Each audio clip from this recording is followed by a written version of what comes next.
Welcome to Fun and Fundraising, everybody. The podcast where we talk with people behind top nonprofit galas and signature fundraising events to showcase how they positively transform their communities. I am your host, Rob Giardinelli, and today I am excited to have Bella Villarreal, who is the development manager for Legacy Community Health in Houston. They have an event, and it's one I've had the good fortune of attending that is incredibly fun. It's called Holiday Schmooze. And, because it is the holiday season here, we really wanted to do something, really showcase how an organization effectively does a signature fundraising event during a time of year where it's really, really busy. And, I couldn't think of anything better than this organization. And to have Bella on is really a great gift for all of us. So with that said, Bella, welcome. And we're so excited to have you on as a guest today. Hi, thank you. I'm so excited to be here. Absolutely. So, for those listening who may not be familiar, can you talk a little bit about what the mission of Legacy Community Health is? Yeah, so Legacy's mission is driving healthy change in our communities. And so we provide healthcare to everyone, regardless of their ability to pay, and always, always without judgment. We think that healthcare is a right, not a privilege, and that everyone deserves to feel the best and be their best. That's really great, and what I love about your organization, you really do that. And I think, we'll get into schmooze in a little bit here, but what I love about what you do is you really do see that at your event. You see all kinds of cross sections of your community, of the Houston community that are in there. And, that really shows how a signature fundraising event can really highlight the mission of an organization in a really good way. And I think you all do a great job with that. I'd love to hear a little bit more about how, you were talking a little bit about in the green room, how you got involved with the organization. So I'd love to hear how you initially got involved with Legacy. So in 2019, I graduated from college and I was really just trying to figure out what I was going to be doing. And my sister at the time, or my sister told me, hey, there's this internship. I think you'd be great at it. It has to do with healthcare and it's for the community, which those two have always been my passion. I've always loved helping as much as I can, and healthcare has been such a big interest in my life. So I was like, perfect. I'm gonna apply for this internship and see if I can get it and see if this is the right path for me. So I started my internship in the summer of 2019 and I completely just fell in love with Legacy Community Health.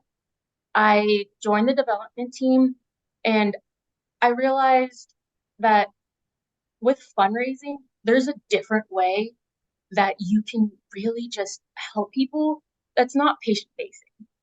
And whenever you do get to interact with a patient and you get to see and hear their story of how Legacy has helped them in so many ways, and you're able to raise money for the services that help them, there's really no better feeling than knowing that that's how you can make a difference. I And I yeah. love that. That really is fantastic. And you mentioned a little bit about being really passionate about, about healthcare. So talk a little bit, where does your passion for health and healthcare come from? Where did that originate with you?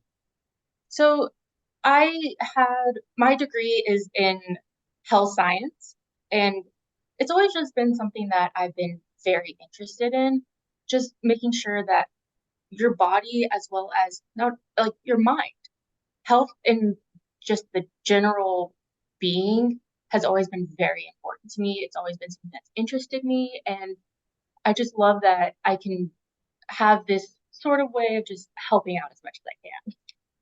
I love that. And what I love is, you're doing development. And what I appreciate about what you did is you took your degree and you may not have used it necessarily in the way you may have thought when you were 18 entering college, because you're doing, development, which is a very customer facing, very sales oriented role.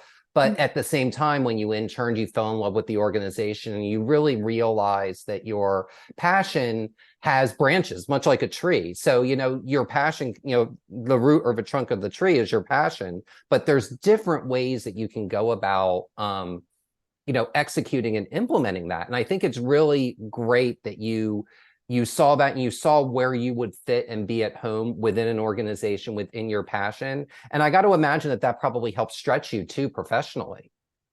Yeah, like this team, our development team, has allowed me to grow and be and find different ways and how I can be myself. I have been able to grow from being a data person and taking in the donor in the database to being events manager. So to be able to grow and to still be able to grow, this department and legacy has really just rooted me in being just as amazing of a person as I can be. That's fantastic. And, I want to touch back on something you were talking about a little bit earlier. And that was, your start date. It's always very interesting. Anytime I hear the year 2019 in a customer facing role. And for you, you were, fresh out of college. This was, your foray into the professional world. How did, talk a little bit about, 9 months in, you have COVID to deal with and probably fundamentally change it's fundamentally changed in a lot of ways how all organizations really fundraise and approach events. How do you think that going through that experience really help position you to understand how to do events once the pandemic ended? It the pandemic really taught me and everyone else, I feel, how to roll with the punches. Not everything's going to go according to plan. Whenever whenever the pandemic hit, we were planning, I think, 3 events, and all of those were put on pause. And so we didn't know what we were going to do. We didn't know how we were going to do it, but we knew that we had to raise this money one way or another, or else we were not going to be able to provide everything that we need to provide for our patients. So we had to come up with different ways and different ideas. It was really a team effort of just brainstorming and really just going with the punches, I guess. But or just flowing. You just have to go with the flow and really just think this might go wrong, but it might go right. So that's just how it has to go. And I love that you say that because really, if you think about it, COVID is one of those rare times, I think, ever, where everyone, for at least a brief period of time, maybe not for long, but for a brief period of time, everyone was kind of on the same footing there for a minute.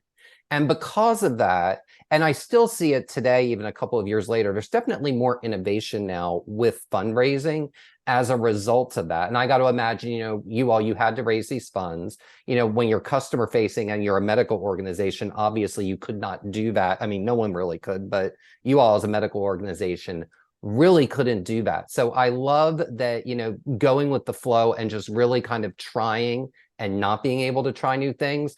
That really was the hallmark of I look at organizations that are successful now versus 5 years ago.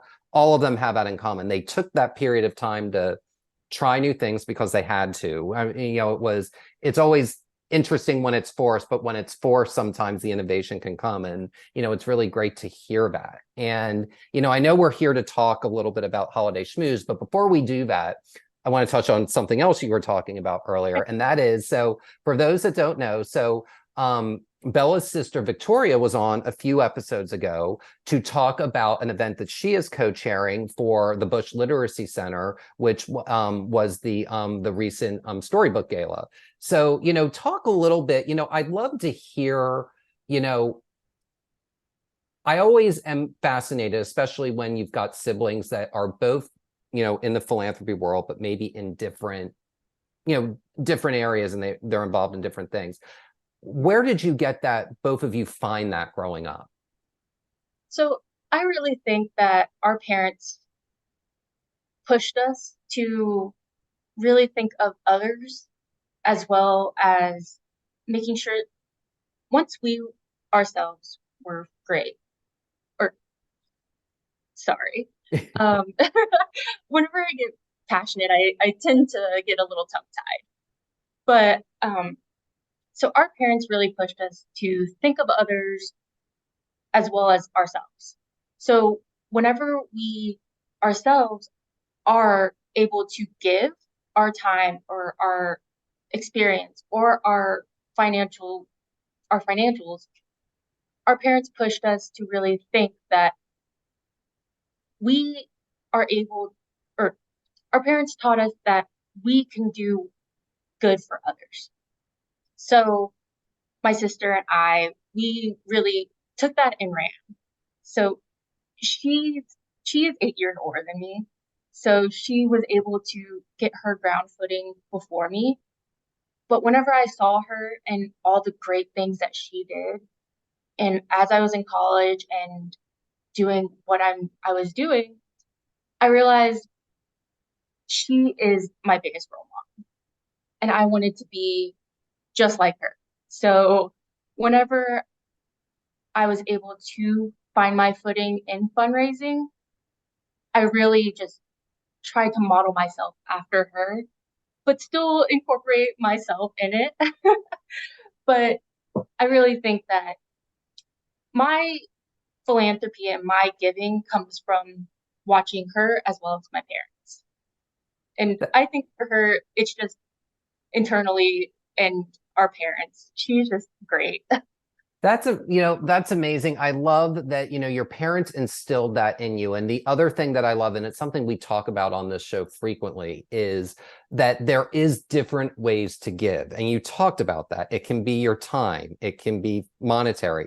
And there's really two types of capital. There's the financial and there's also the human. And really any successful organization, any successful event, you've got to have both. You can have all the money in the world, but if you don't have the right human capital, the organization can't thrive the way that it can. You really need both components. And I love that your parents taught you to do, that both things were important. And you can see that in the types of organizations and the types of, great events that each of you are tied to. They may be in completely different lanes, but they all benefit the Houston community in one way or another. And I think that's just wonderful. Thank you.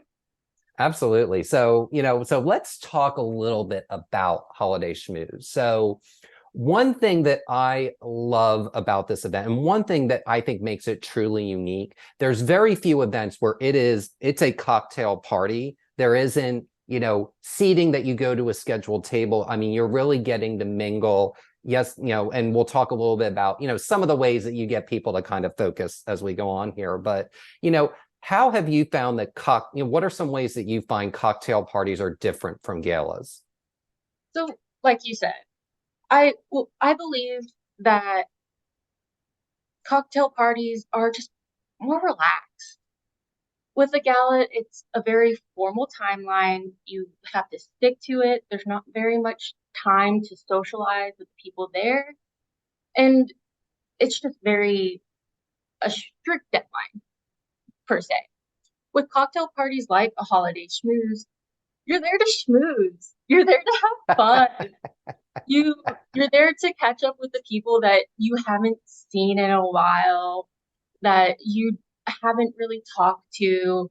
You're there to have good food. You're there to just see the great outfits that everybody comes in, see the great homes. And it's just an overall just fun time. There is a short um, presentation halfway through, but for the most part, you're there just to have fun. We believe that's truly the heart of Schmooze. It's just a great time and a bunch of socializing. And that's the thing.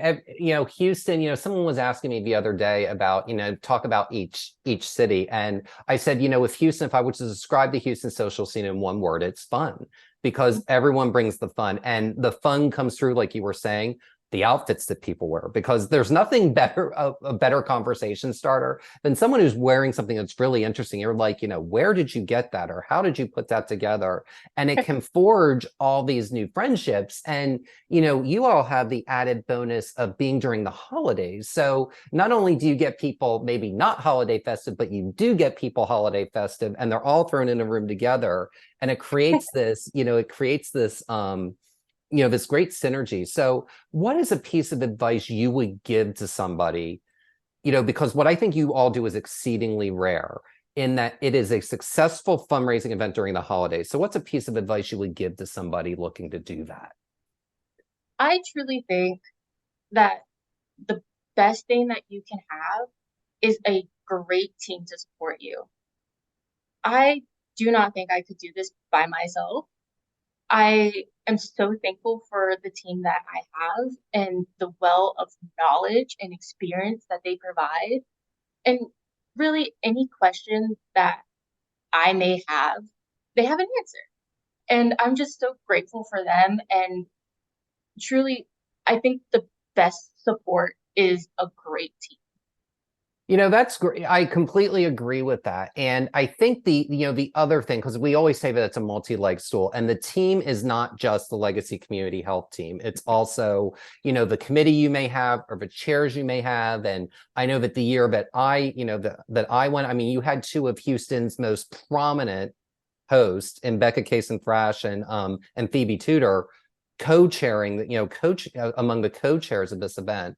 So, talk a little bit about, how important, having chairs that are really going to bring the fun are to kind of add to working well with your team. So we're lucky this year and our previous years that our hosts and our co-chairs have been so extraordinary. So for this year, we're actually having it at the home of Jerry Hurd and Tyler Hearn. They have been so gracious to us to actually open up their home to us and allow us to host Schmooze there. And they're just a well of ideas. And they are so excited. And to have a host that bring that excitement to an event that has been going on for so long, and to still feel so excited and to have all these ideas that are just amazing, and they want to raise money for such a great cause.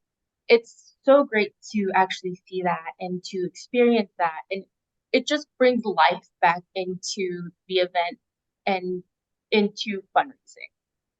Absolutely. Then there's a couple of things, that we can kind of delve into here. The first thing, though, is,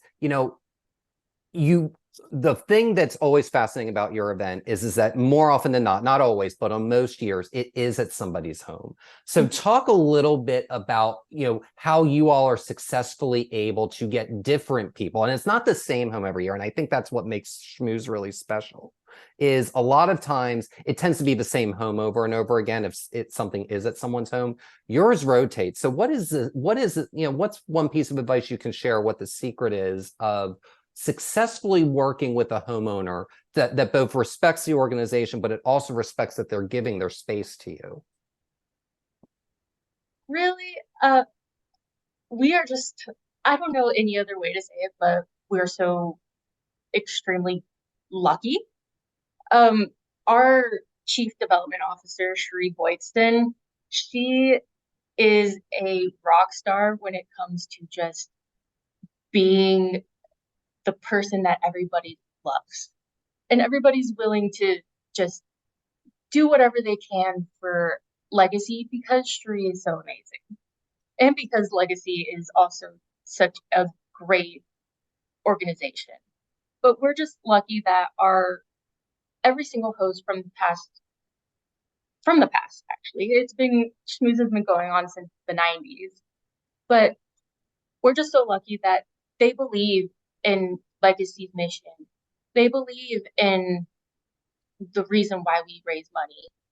And they are willing to open up their homes to us and to really provide what we need to make sure that Holiday Schmooze is a success.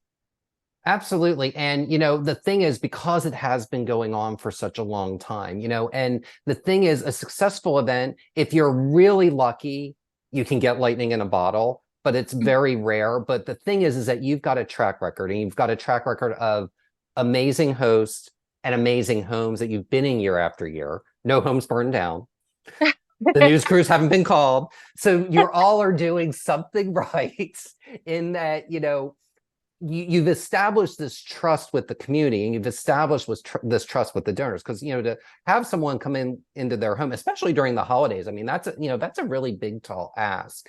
And it just blows me away, like every year. Like, I know last year it was at Milton Townsend's home. Like, you Yes, really are able to get these people who are just excellent entertainers and excellent hosts to open up. And it's it there's always a kind of what's next. And, I guess that leads me to my next question. How does all of that help fuel excitement for the event year after year? The switching of, from one venue to the next. I really think that people are curious. They're curious to see um, what the the the homes look like for every different person that we go to. And I really believe that the decor also, that the holiday decor also show the piece of every single host.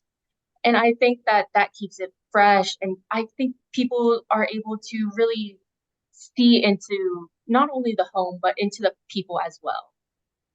Absolutely. And, and the thing is that I know that you've had people of multiple faiths, co-chairing this over the years. So, you can kind of see a stamp. I've seen, photos from some years where it's kind of, you can tell it's holiday, but you can't really tell what from what. And I think that always really adds a little bit of mystique, because it's almost like you're going to a Christmas party where you know everybody, but you don't have to, all you have to do is show up, and you have to give your generosity of spirit. And if you do those two things, you're welcome year after year. And I just think it's awesome that, that sustained, you know, giving that you all have, for a long period of time. It's just amazing. And I'd love to know, what have you found in your time there? What have you learned about getting people to come back to your event year after year and really wanting to look forward to it? You have to kind of keep them on their toes, really. I really think that the curiosity that people find of going into other people's homes is a big factor. But I think that having people who want to make a difference and are really invested in our cause of raising money for the Jackson Hicks Endowed Fund for the awareness, prevention, and treatment of HIV/AIDS, they are really willing to just come back year after year because it is such a great cause and it is such a great time. And they just need to scratch that curiosity bug and just have fun.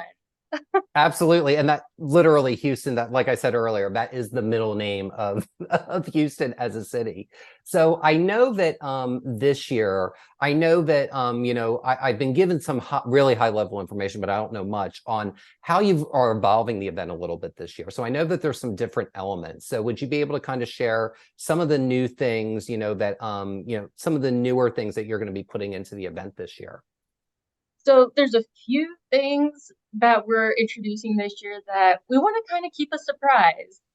But I know that last year we did a ticket-based entrance, but this year we're going to open it up to everyone and do a sponsorship base so that we can include more people and have more people come out and enjoy Schmooze with us. And then we're going to have at Jerry and Tyler's home, we will have City Kitchen come out and they will cater for us. And we will have the decor that they have that will be so enchanting. I am so excited to see. And we'll have a DJ and it will just be amazing. That's fantastic. And you brought up something, and I love, for anyone who's not familiar, just so that they understand, can you elaborate on how the difference between a ticket based versus a sponsor based model in terms of, getting people to attend the event? So with the ticket base, it's just you buy one ticket and you're in. With a sponsorship base, you buy a sponsorship, you get a either 6 to 12 tickets, and you're able to invite so many more people, and you're able to go have fun with your friends and enjoy the entire night. Absolutely. That's really great. And I love that. And, I know a few organizations around the state that do that. And every single one of the organizations that do that model, I'm always blown away as to who arrives, because I think the fun thing with something like that is you never know who knows who, Yeah. especially, and a lot of folks, Houston's a very social city. So a lot of people that go to Holiday Schmooze may go to other nonprofit things in town. And it's always fun to kind of see who's going to show up for whom, or whom is friends with whom. And I think, when you've been talking a lot about, kind of mystery and mystique, Mhm. and that's a really easy way to showcase and highlight that, I think, is doing that sponsorship model. And oh, who is going to be there? And it's, this year with the different model, it creates that anticipation. I think it's wonderful that, you all are doing that. And I also know you all are doing it a week later this year than you've done historically, correct? Yeah, we're doing it on December 14th this year. We usually do it the first week of December, but we decided let's go ahead and push it back a week and just have people kind of just feel the more into the holiday spirit. Just get them, instead of doing right at the beginning, get them more into December, more try and get it a little bit more chilly because last year it was extremely hot. Oh, it's hot in Texas even in December, you all. Yes. So maybe hopefully this year we'll get a little bit more of a cool front when it comes. I hope so too, for your sake and really for everybody's sake. But, it's always, like I said, it's always a super fun time there. So, talk a little bit about, and we're running out of time, but could you share, what's a piece of advice you would give to somebody, think about yourself, like 5 years ago. What's a piece of advice you would give to someone looking to plan their first gala or signature fundraiser or cocktail party type of event? I I wholeheartedly believe in writing things down. I am notoriously scatterbrained, and I believe that if I did not write everything down, especially during the holiday season, nothing would ever get done. And the to-dos that you have in event season and in holiday season, there is no doubt that an important thing that you need to get done will not get done. So every night before I go to bed, in order for me to actually go to sleep, I write everything down in my Teams app and I message it to myself. That way I can actually get a good night's sleep and I can not have to worry about remembering it in the morning. Well, and I think that's an important thing with events. I'm glad you brought this up because, there are so many, and I find myself doing it all the time. I'll use a voice command or something. If I see something interesting in an event, I write it down just because I know that it can be kind of part of my overall event plan. So I love that you bring that up because the idea with the events is always flowing. It doesn't, it's not here's the planning meeting and we're done and nothing else changes. You've got to add those things in all the time. And I love that, you kind of give yourself the end of the day reminders. And you're not the first person I've met who does that, but I have heard from everyone who does it, they swear by it and they find it extremely effective. So I think that's a wonderful thing to note, and I think an amazing thing to end on. So Bella, thank you so much for joining us today. I really had a great time talking with you. Thank you so much, Rob. It's been such a pleasure to be here. Absolutely. And The 2023 Holiday Schmooze benefiting Legacy Community Health will be on December 14th, 2023 in Houston, Texas. For more information, please visit legacycommunityhealth.org. And that will do it for this week's episode of Fun and Fundraising. I'm your host, Rob Giardinelli, reminding you to keep it fun, keep it interesting, and your guests will have a great time. Have a great day, everyone, and take care.